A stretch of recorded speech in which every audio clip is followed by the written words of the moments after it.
Bom dia, igreja! A paz do Senhor! Leitura bíblica de hoje para darmos continuidade à nossa série de devocionais referente É Fácil Ser Crente quando tudo vai bem. Nosso estudo de hoje, ele vai conectar trechos bíblicos profundos que revelam uma forma divina e pedagógica do sofrimento, longe de ser um acidente de percurso ou um sinal de abandono. A Bíblia apresenta as provações como um processo intencional de Deus para amadurecer o caráter, purificar a fé e cumprir os seus propósitos soberanos. Hoje nós vamos entrar no nosso terceiro episódio, que está falando sobre o propósito do deserto, moldando o nosso caráter. O porquê que passamos por provações, o porquê que tem um propósito, as provações têm um propósito justamente para nos ajudar, nos purificar, para que a gente, quando receber a coroa da vida, entenda que tudo foi feito milimetricamente e com um propósito. Porque imagina chegarmos no céu cheios de carrapecho, cheios de bolinhas. Deus quer nos transformar em ouro puro refinado. Fazer com que nós façamos o melhor, que sejamos o melhor para Ele. Entendendo que Deus não usa a nossa dor para nos destruir, mas para nos amadurecer.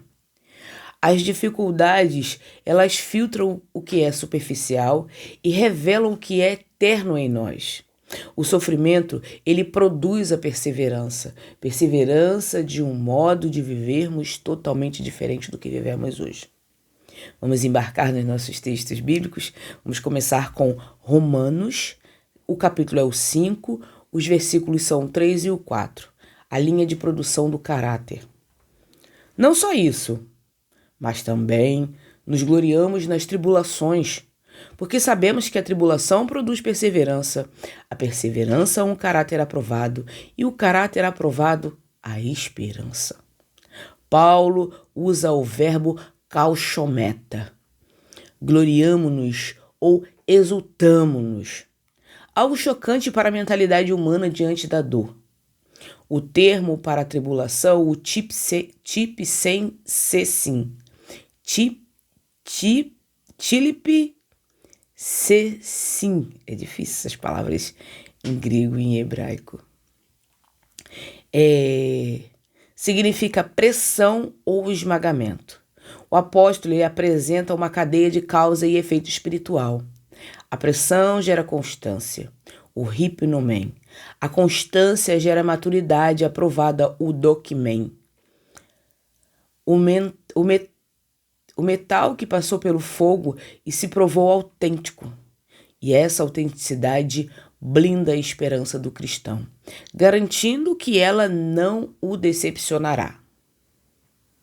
Ou seja, quando passamos pelas provações, pelas dificuldades, pelos momentos em que parece que não vamos conseguir sair, é tudo difícil. A gente olha para um lado, não vê nada. A gente olha para o outro, não vê ninguém. A gente só olha para a dor. E quando a gente só olha para a dor, é um perigo. Porque deixamos de olhar para aquilo que realmente importa, que é o Senhor. E focamos só no problema. E Deus, ele vê até onde a gente vai colocar a nossa dependência nele. Ele vê até onde a gente vai caminhar com a autonomia e com a autoridade que só ele tem. Aplicação. Quando você estiver sob pressão, ou seja ela pressão profissional, familiar ou até mesmo espiritual, não foque no desconforto. Lembre-se de que Deus está usando essa pressão como uma linha de produção para arrancar a sua imaturidade e forjar em você um caráter inabalável. Para quando alguém chegar e falar assim, ó, vai lá, amaldiçoa seu Deus, como aconteceu com o Jó no nosso estudo de ontem. Que a mulher chegou e falou assim, poxa, cara, pelo amor de Deus, né?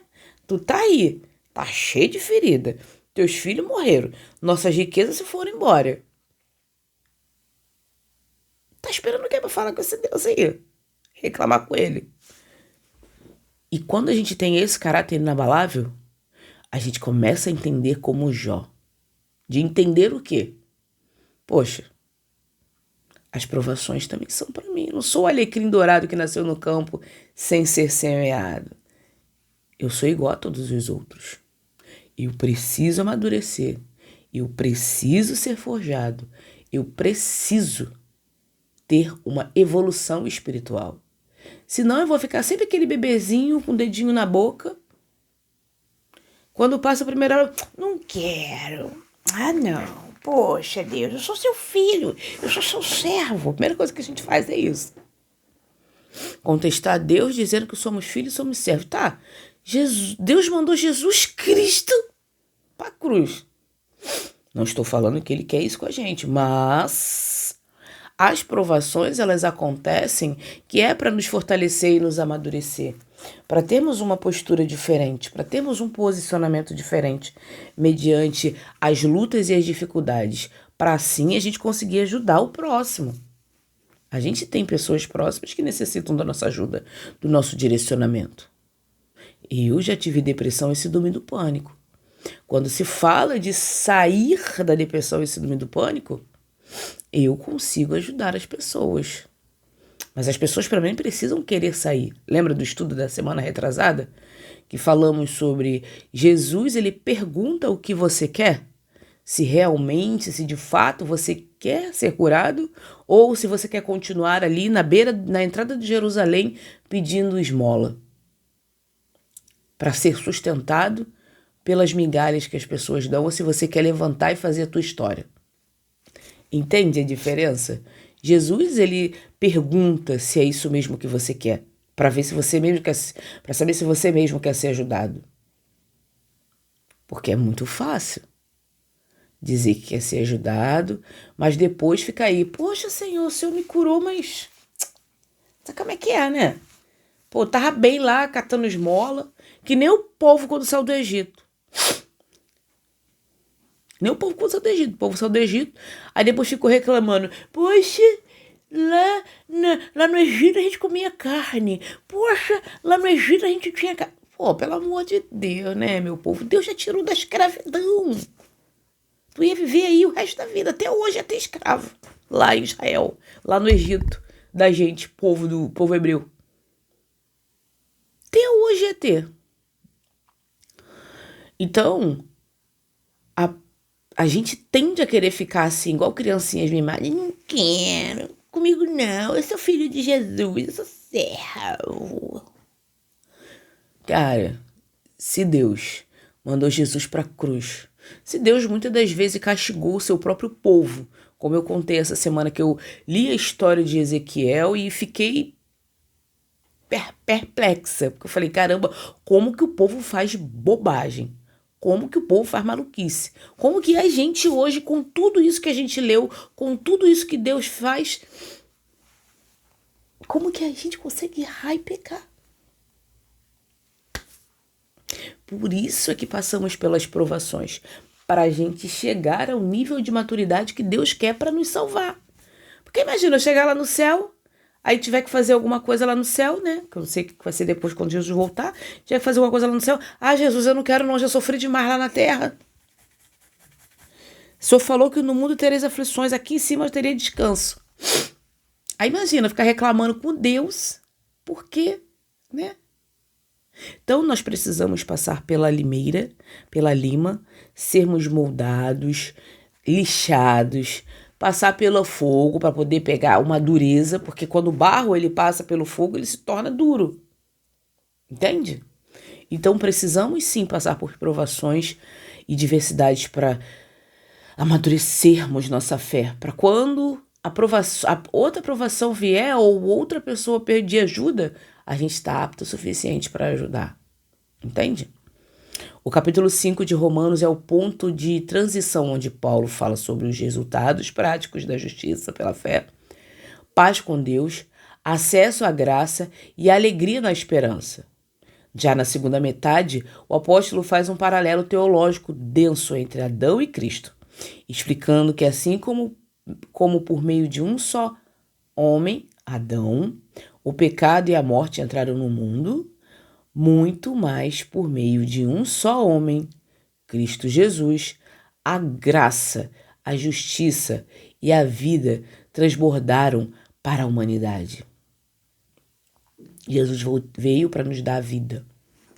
Nos dar a vida e nos direcionar. O pecado, a morte entrou por meio de Adão. Ah, mas Natália, o fruto quem comeu foi Eva. Eva foi lá e foi tentada. A tentação foi feita nela. Mas a ordem foi dada para quem?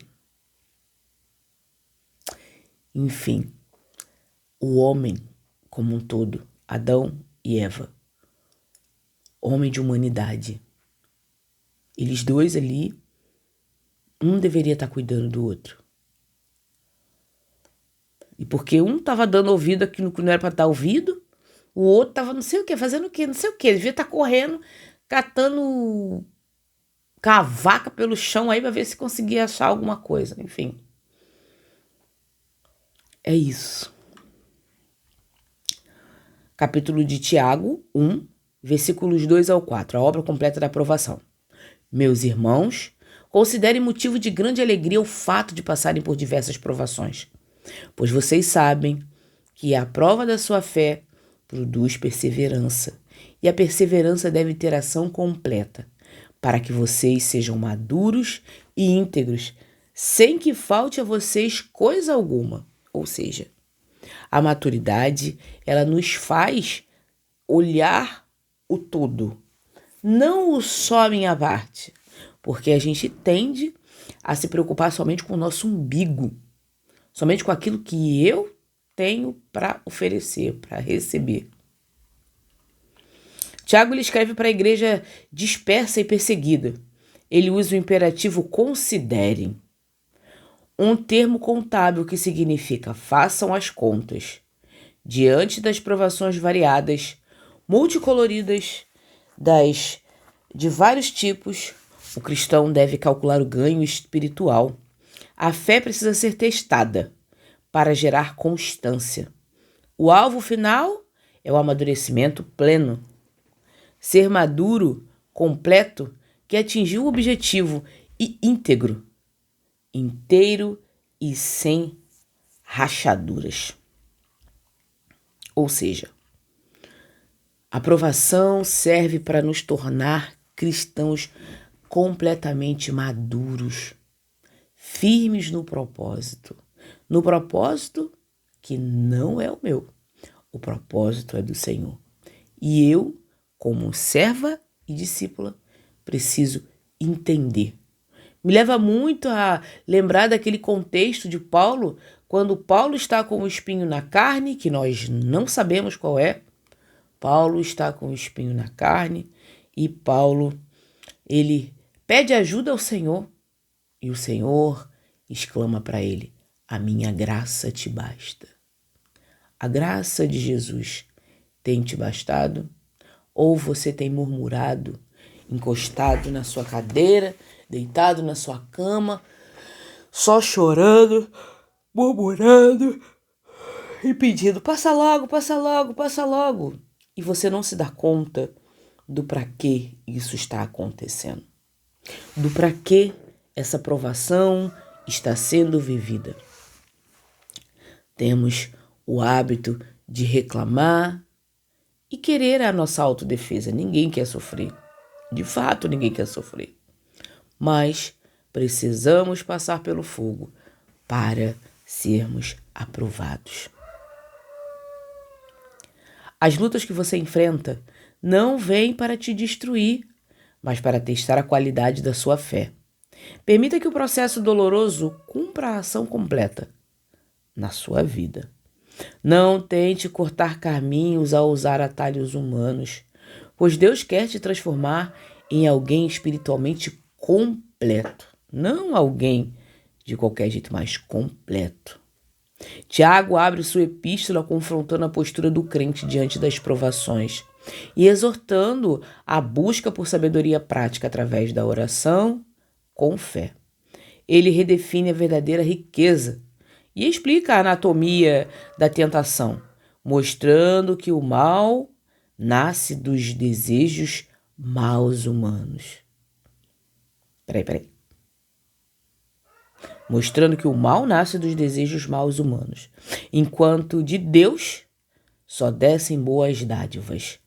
O capítulo encerra com o famoso chamado para sermos praticantes da palavra e não apenas ouvintes, definindo a verdadeira religião como o cuidado com os necessitados e a pureza moral. Tiago é muito completo no que ele fala.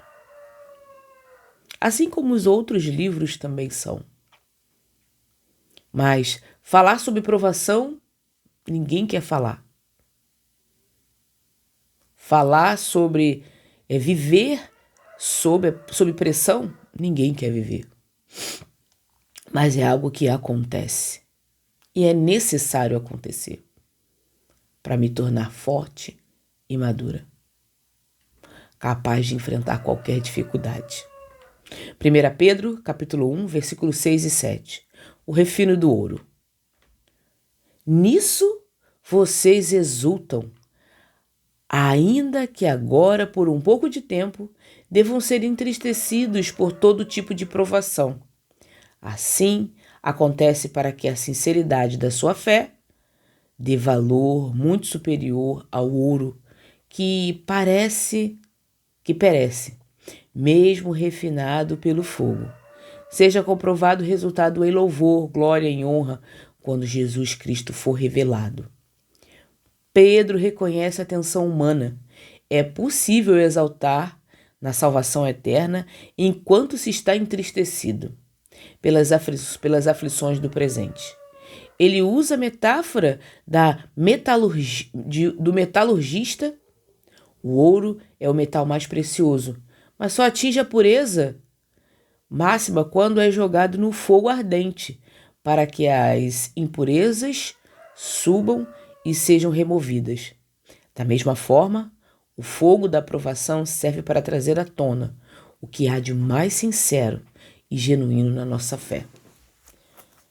Nós temos fé inabalável, nós temos fé resistente, porém, precisamos passar pela provação e pelo fogo, para que a nossa fé ela venha a levantar aquilo que é o que a gente tem de melhor, né? Dentro da nossa adoração, dentro da salvação do Senhor, dentro das misericórdias de Deus.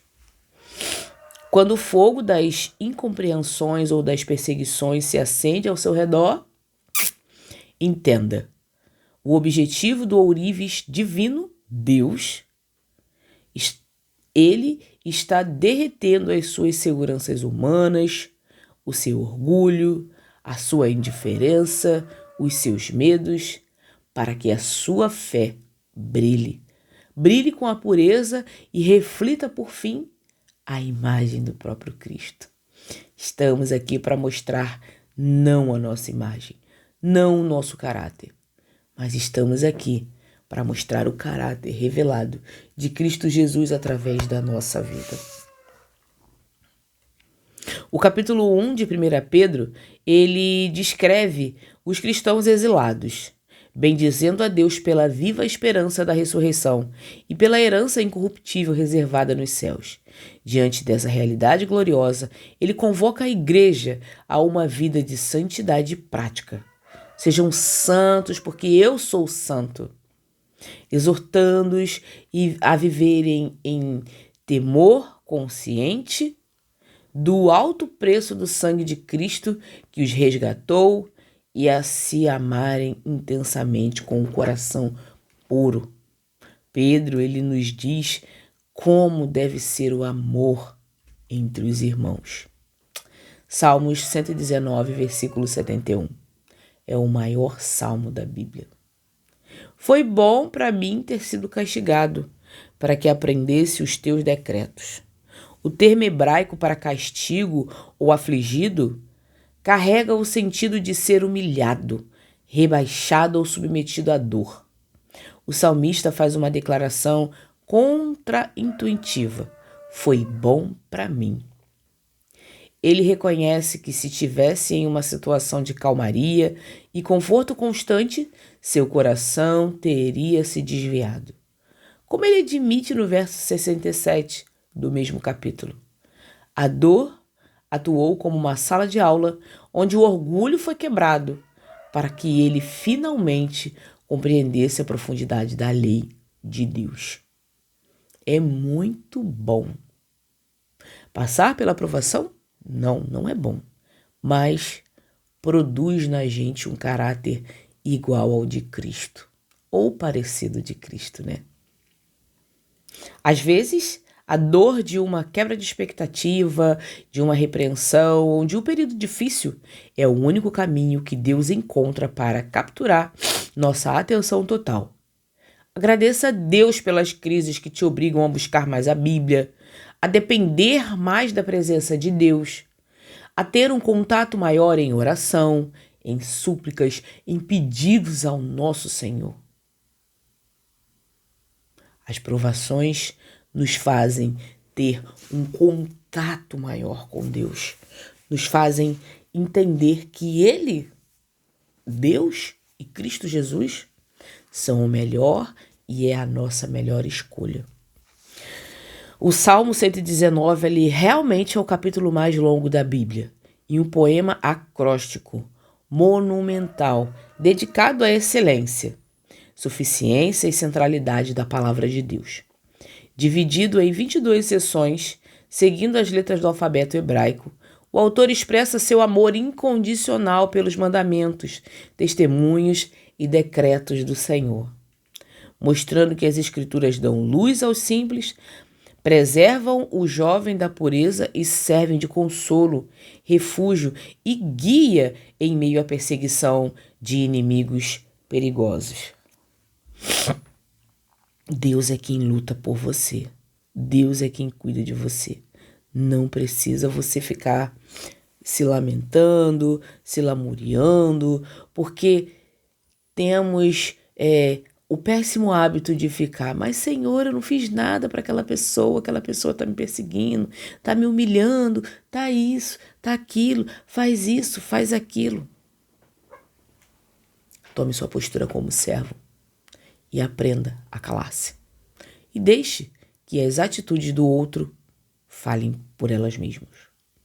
E você, deixe que suas atitudes em silêncio, em amor, falem por você. Hebreus capítulo 12, versículo 11. O fruto da paz da disciplina. Nenhuma disciplina parece ser motivo de alegria no momento, mas de tristeza mais tarde. Porém, produz o fruto de justiça e paz para aqueles que por ela foram exercitados.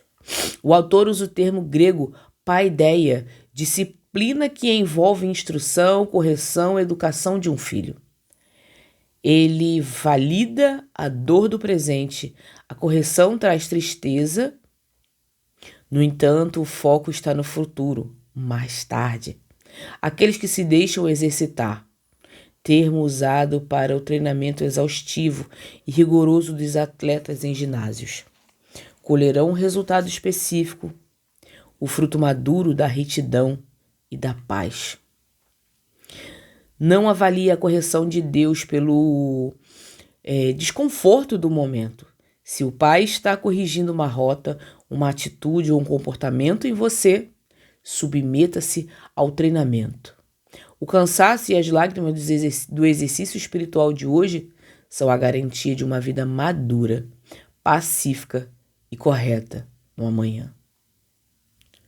O capítulo 12 de Hebreus abre com a metáfora da grande corrida da fé, exortando os crentes a desembaraçarem o peso e do pecado, mantendo os olhos fitos em Jesus. O autor desenvolve uma teologia profunda sobre a disciplina paternal de Deus, explicando que o Pai corrige a quem ama como prova de aflição legítima. O capítulo faz um contraste importante entre o terror do Monte Sinai, a antiga aliança, e a beleza de Jerusalém celestial, a nova aliança, encerrando com um solene aviso para servirmos a Deus com santo termo, pois o nosso Deus é um fogo consumidor. Deus é amor, mas também é fogo consumidor. Gênesis 50, capítulo 50, versículo 20. A soberania que redefine o mal. Vocês planejam o mal contra mim, mas Deus o tornou em bem, para realizar o que hoje estamos vendo, a salvação de muitas vidas. José confronta seus irmãos após a morte de Jacó. Ele usa um contraste verbal poderoso hebraico. Vocês pensaram, arquitetaram, chasabtem, o mal, mas Deus o pensou, arquitetou o chasabá para o bem. A soberania de Deus não anula a responsabilidade moral do pecado dos irmãos de José, mas rege as ações malignas dos homens, para que eles sirvam de forma misteriosa ao cumprimento do plano macro da preservação e redenção da semente de Israel. Pessoas podem tentar te prejudicar, planejar o mal, agir com injustiça contra você, em qualquer ambiente da sua vida, seja no trabalho, no ambiente pessoal, em qualquer local, até mesmo dentro da igreja. Isso pode acontecer. Descanse na soberania de Deus. Ele tem o poder de pegar a traição, a cova e a prisão que projetam contra você e transformam tudo isso em uma plataforma de livramento e honra. Ou seja, tá passando por tribulação, por momento difícil, pessoas no trabalho, pessoas no seu convívio pessoal, pessoas dentro da igreja. Tá passando? Cale-se e entregue o palco da sua vida para Deus agir em seu favor. Não tome provisões ou providências e tente agir segurando a pessoa pelo pescoço e esganando ela. Não. Mas honre o nome do seu Deus, agindo de forma como Deus sabe o que faz. Entrego ele nas tuas mãos, Senhor. Entrego ela nas tuas mãos, Senhor. Ajuda-nos. Até o que vem para o mal é bem. Então, meu irmão, minha irmã, não precisa você se preocupar. Até aquilo que você julga vir para o mal é para o seu bem. O último capítulo de Gênesis relata o luto e o sepultamento solene de Jacó na terra de Canaã. Após o funeral, os irmãos de José, temendo uma vingança tardia, inventam uma mensagem de reconciliação de seu pai. José chora diante do medo deles e profere palavras de total perdão, consolando-os e garantindo o sustento de suas famílias. O livro de Gênesis termina com a morte de José no Egito, o que demonstra sua fé na promessa do retorno à terra prometida a ordenar que seus ossos fossem levados dali quando Deus visitasse o seu povo.